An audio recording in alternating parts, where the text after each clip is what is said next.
மசூதிய பார்த்தாலே போதும் வெளியில நின்னுட்டு ராமா ராமான்னு கத்துறது. அங்க ராமர் கோவில் கட்டி வச்சிருக்கோம், ஒரு பையன் போறது கிடையாது. பெருமாள் கோவில் தெருக்கு தெரு கட்டி வச்சிருக்கோம், அங்க ஒரு பையன் போய் சேவிக்கிறது கிடையாது.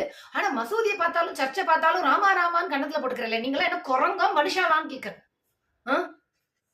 பிற மதத்தவர்கள் இந்த நாட்டுல இருக்கவே கூடாதுன்னு அடிச்சு கொள்றது, பிற மதத்தவர்களுடைய வீடை வந்து புல்டோசர் வச்சு இடிச்சு கொள்றது, பிற மதத்தவர்கள் ஏதாவது சாப்பிட்டு இருந்தானா போய் மோப்பம் முடிச்சு மாட்டுக்கறின்னு அடிச்சு கொள்றது, பிற மதத்தவர்கள் தாடி வச்சிருந்தானா போய் கொளுத்துறது, குல்லாவை கழட்டி போடுறது, சர்ச்சை போய் இடிச்சு உடைக்கிறது, அவ கழுத்துல டாலர் போட்டிருந்தானா சில்வ போட்டிருந்தானா அறுத்து எரியறது, சர்ச்சுக்குள்ள போய் நின்று பஜனை பாடுறது, இப்படி ஒரு அயோக்கியத்தனம் நம்ம எல்லாம் பண்ணிட்டு இருக்கிறச்ச எல்லா மதத்தை பத்தியும் நீங்க பள்ளிக்கூடத்துல சொல்லி கொடுக்கணும், அப்பதான் சகிப்புத்தன்மை வரும், சகோதரத்துவம் வரும் அப்படின்னு சொல்றீங்களே.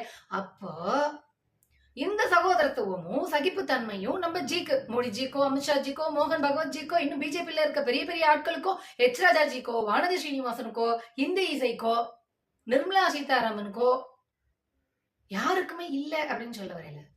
வாயை திறந்தாலே ஜெய் ஸ்ரீராம்னு சொல்லி கலவரம் பண்ணிட்டு இருக்க நம்ம கும்பலுக்குன்னு முதல்ல இதை போய் நீங்க சொல்லி கொடுக்கணும்.